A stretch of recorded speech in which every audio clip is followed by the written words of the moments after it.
Sir అయితే దేశంలో ప్రస్తుతం 5 రాష్ట్రాల్లో జరుగుతున్నటువంటి ఎలక్షన్ రాబోయే లోక్‌సభ ఎలక్షన్ మీద గూడా ప్రభావం చూపించే తరుణంలో అటు వెస్ట్ బెంగాల్‌లో గావచ్చు గానీ, అస్సాంలో గావచ్చు గానీ బీజేపీ ముందంజలో ఉంటే, తమిళనాడులో ఎవరు ఊహించని విధంగా టీవీకే ముందంజలోకొచ్చింది. అంటే పోస్టల్ బ్యాలెట్‌లో వెనుకున్నటువంటి టీవీకే ఒకేసారి ఈవీఎం కౌంటింగ్‌లోకి రాగానే ముందంజలో వచ్చింది. అసలు ఎలా చూడాలి ప్రస్తుతం వీటిని?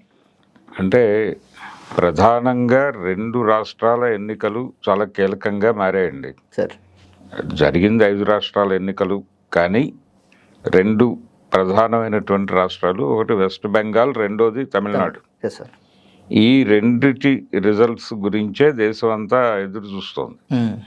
ఇక్కడ తమిళనాడు ఎందుకు కీలకంగా మారిందంటే, మొదటి నుంచి ఎన్డీఏకి వ్యతిరేకంగా ఫైట్ చేస్తున్నటువంటి పార్టీగా డిఎంకే ఎస్టాబ్లిష్ అయి ఉంది. అవును.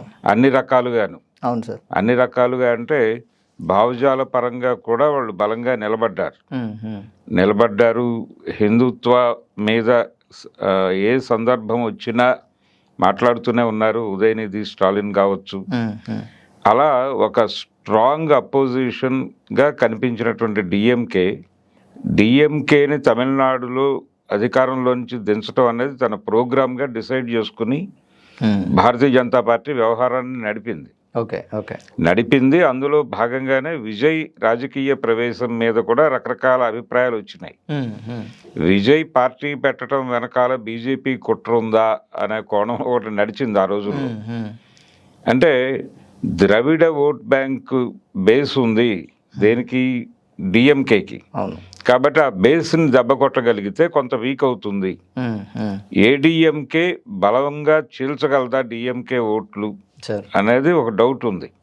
అంటే ఏడీఎంకే ప్రస్తుతం ఉన్నటువంటి పరిస్థితులు, బలమైన నాయకత్వం లేదు అక్కడ. అలాగే పన్నీర్ సెల్వన్ లాంటి వాళ్ళు వెళ్ళిపోయారు అవతలకి డిఎంకేకి.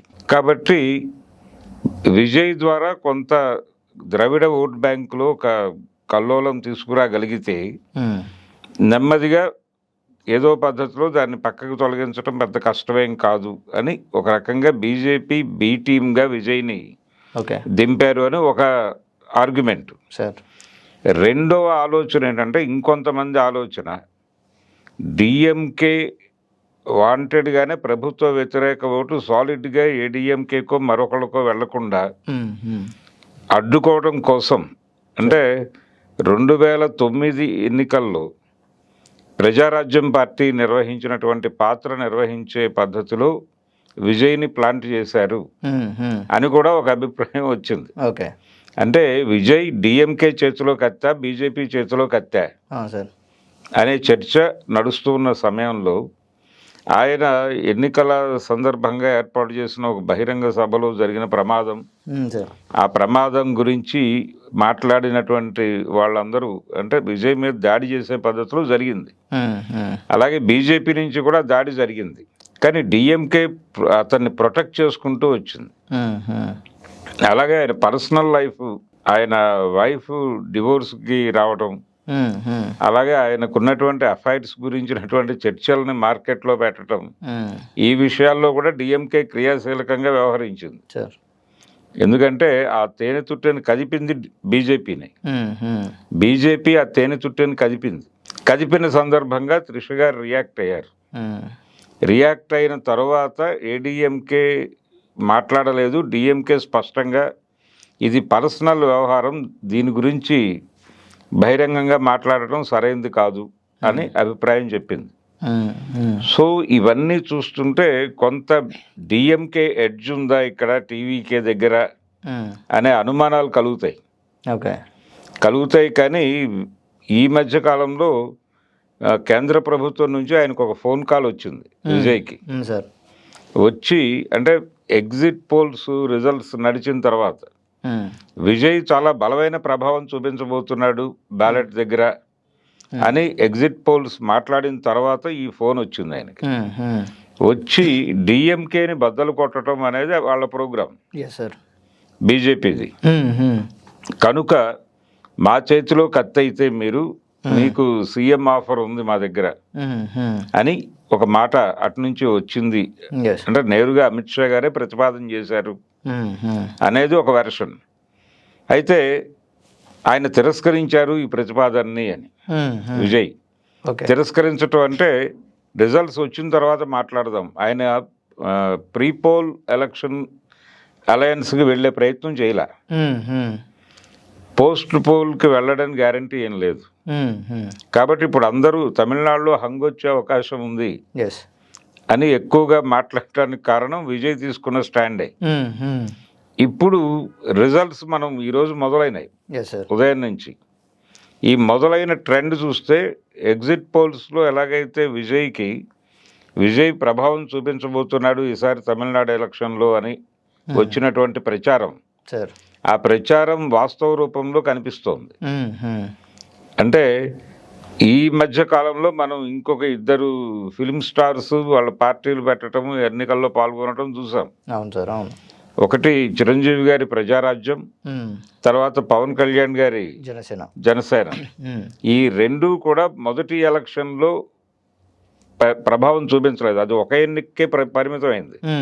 ప్రజారాజ్యం 2009 ఎన్నికలకు మాత్రమే పరిమితమైంది. తర్వాత కాంగ్రెస్లో విలీనం అయిపోయింది.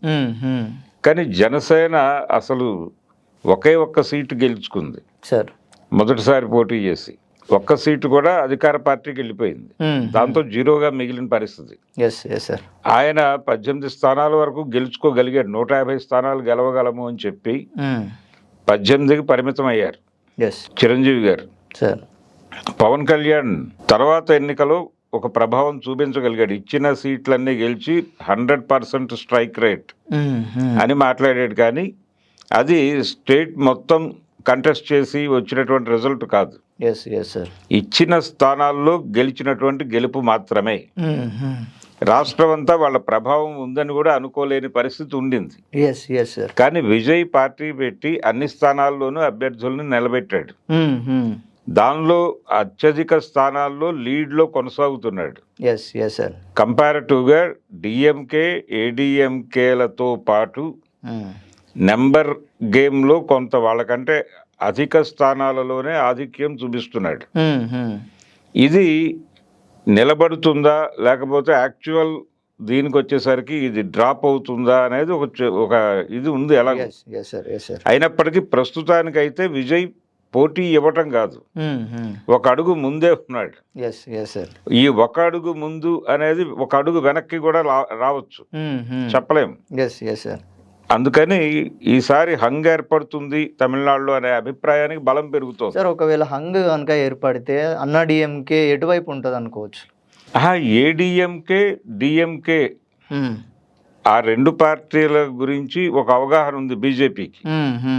సో ఏడిఎంకే ఆల్రెడీ వాళ్ళ కంట్రోల్లో ఉంది కనుక ఏడిఎంకేని విజయ్ని కలపడం ద్వారా టీవీకేని ఏడిఎంకేని మిక్స్ చేయడం ద్వారా డిఎంకేని దెబ్బకొట్టడం వ్యూహం. అవును సార్. ఆ రకంగా హంగ్ వస్తే ఏడిఎంకేలో ఎలాగూ ప్రభావవంతమైన నాయకుడు ఎవరు లేరు. సో టీవీకే బలమైనటువంటి పోటీ ఇచ్చింది ఎన్నికల్లో, ఎన్నికల ఫలితాల రీత్యా కూడా. కనుక విజయ్కి సీఎం సీట్ ఆఫర్ చేసి ఏడిఎంకేని దీనిలో క్లబ్ చేసి స్టాలిన్ని పక్కగా జరిపి విజయ్ని సీఎం చేసేటువంటి వ్యూహం బీజేపీ మెదడులో ఉంది. అందుకే మన ఆయన ఫోన్ చేశారు, రిజల్ట్స్ వచ్చాక మాట్లాడుకుంటే బెటర్ అని ఈయన రిప్లై ఇచ్చారు. ఈ రిప్లై ఇవ్వటం వెనకాల ఉద్దేశం ఏంటంటే సాగిల పట్టం కంటే కూడా గౌరవప్రదమైన బేరం మాట్లాడుకోవటం మంచిది, అప్పుడు ఆఫర్ బలంగా ఉంటుంది అనే ఉద్దేశంతో విజయ్ వ్యవహరించి ఉండొచ్చు. రాజకీయ పరిణతి కనపరిచాడు ఆయన ఈ విషయంలో. రెండోది, తను పార్టీ పెట్టటము, ప్రజల్లోకి వెళ్ళటము. ఆయన సినిమాని హోల్డ్ చేశారు, జననాయకన్ సినిమాని రిలీజ్ కాకుండా ఆపారు. ఇన్ని ఇబ్బందులు ఆయనకి రకరకాల వైపుల నుంచి జరిగినాయి. అంటే స్ట్రైట్ గా బీజేపీ ఆయన ఇబ్బంది పెట్టిన సందర్భాలు ఉన్నాయి. కానీ డిఎంకే వైపు నుంచి ఆయన ఇబ్బంది పెట్టిన సందర్భాలు పెద్దగా లేవు కంపారిటివ్ గా చూస్తే. సో డిఎంకేతో ఎక్కడో ఏదో ఒక పరిచయమో సంబంధమో ఉందేమో అనే సందేహం కూడా ఉంది. కాబట్టి ఇప్పుడు ఆయన డెసిషన్ మీద తమిళనాడు భవిష్యత్తు ఆధారపడు.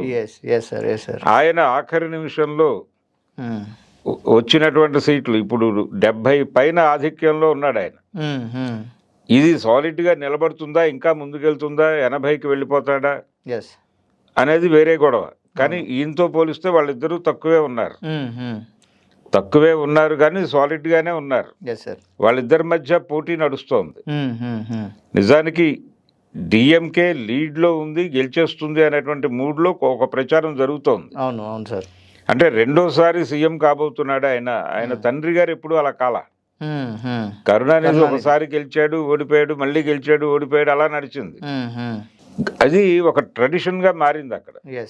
వరుస గెలుపులు అనేవి లేవు తమిళనాడు చరిత్రలో. కనుక తండ్రికి సంబంధించి డిఎంకేకి సంబంధించిన ప్రాబ్లం అది. సో తండ్రిని మించిన తనయుడు అనిపించుకోబోతున్నాడు స్టాలిన్ ఇంకోసారి గెలిచి అని ఈ రోజు కూడా ఫలితాల ట్రెండ్ మొదలైన తర్వాత వస్తున్నటువంటి రిజల్ట్స్లో మొదట వచ్చినటువంటి లీడ్స్ అన్ని డిఎంకే లీడ్స్ అయ్యి కనుక కొట్టైపోతున్నాడు అనే ఇదే నడుస్తోంది. అయితే విజయ్ అనుకోకుండా తన పద్ధతిలో తాను వచ్చేసాడు సీన్లోకి. వచ్చేసాడు, పెరుగుతున్నాడు. ఈ పెరుగుతున్నది నిలబడుతుందా? నిలబడటం అంటే సాయంత్రం అంటే రిజల్ట్స్ అనౌన్స్మెంట్లు మొదలైన తర్వాత సాలిడ్గా ఎన్ని సీట్లు వస్తాయి? ఒక అంచనా ఏంటంటే విజయ్కి 8 నుంచి 10 వస్తాయి అనేది ఒక అంచనా. కాదు ఆయన 70 దాకా వస్తాడు అనేది ఇంకొక అంచనా. ఈ 10కి 70కి మధ్య 60 స్థానాలు ఉన్నాయి. ఈ 60 స్థానాలు కోల్పోయే వాళ్ళు ఎవరు? విజయ్కి డిఎంకే స్థానాలు కోల్పోతుందా లేకపోతే ఏడీఎంకే కోల్పోతుందా? ఏడీఎంకే స్థానాలని ఏడీఎంకే ఓట్ బ్యాంక్ని విజయ్ కబ్జా చేశాడు అనే సిద్ధాంతం కూడా ఒకటి ఉంది తమిళనాడులో. కానీ ఇప్పుడు చూస్తే అది కనిపించట్లా. యూత్ పర్టికులర్గా యంగ్ ఓటర్స్ ఈ వీళ్ళందరూ కూడా టోటల్గా అంటే జంజీ అంటున్నాం కదా మనం ఈ మధ్య, లేకపోతే న్యూ జన్ అంటాం. ఈ న్యూ జంజీ బ్యాచ్ మొత్తం విజయ్కి సపోర్ట్ చేసినట్టుగా కనిపిస్తోంది పరిస్థితి. అందుకని విజయ్ ప్రభావవంతంగా ఉన్నాడు. ఇప్పుడు తమిళనాడులో హంగ్ ఏర్పడే అవకాశాలు ఉన్నాయి. హంగ్ ఏర్పడే పరిస్థితి గ్యారంటీగా ఉంది. చివరి నిమిషంలో ఏదైనా జరగచ్చు. అది డిఎంకే టీవీకేనా లేకపోతే ఏడీఎంకే టీవీకేనా? ADMK TVK with the blessings of BJP Vijay CM అవుతాడా లేకపోతే స్టాలిన్ ని సీఎం చేయటం కోసం ఉప ముఖ్యమంత్రిగా కుదించుకుని పవన్ కళ్యాణ్ పొజిషన్ లో అక్కడ అడ్జస్ట్ అవుతాడా? ఈయన కూడా 100% స్ట్రైక్ రేట్ తో నేను ఉప ముఖ్యమంత్రిగా అంగీకరించాను అన్నాడు. కానీ అక్కడ పరిస్థితి అది కాదు. ఆయన యుద్ధం చేసి యుద్ధంలో ఎవరి మద్దతు లేకుండా యుద్ధం చేసి ప్రభావవంతంగా ఇప్పుడు 70 అంటున్నారు. 70లో 20 పోయినా 50 అయినా ఉంటాయి కదా. నిలబడే 50తో తను గెలిచిన గెలుపది ఎవరి ప్రభావం లేకుండా. సో పవన్ కళ్యాణ్ సక్సెస్ కంటే కూడా ఇది పెద్ద సక్సెస్. అందుకని అతను ఇలా ఒదుగుతాడా? సీఎం వైపే ఒదిగే అవకాశం ఉంది కాబట్టి ఏడీఎంకేతోనే కలుస్తాడు. ADMK TVK with the blessings of BJP ప్రభుత్వాన్ని ఏర్పాటు చేసి విజయ్ సీఎంగా ఎమర్జ్ అయ్యే అవకాశం ఉంది తమిళనాడు ఎలక్షన్లో. ఈసారి జరగబోయే మార్పు అదే. అలా చరిత్రను ఇబ్బంది పెట్టకుండా డిఎంకేకి ఒకసారి గెలిచిన తర్వాత ఓడిపోవడం తప్పదు అనే సిద్ధాంతం ఈసారి కూడా ఖరారు చేస్తూ విజయ్ సీఎం కాబోతున్నాడు అనేది ఒక వెర్షన్. ఆయన జాతకరీత్యా సీఎం కావాల్సిన అవసరం ఉంది అని మాట్లాడుతున్న వాళ్ళు ఉన్నారు.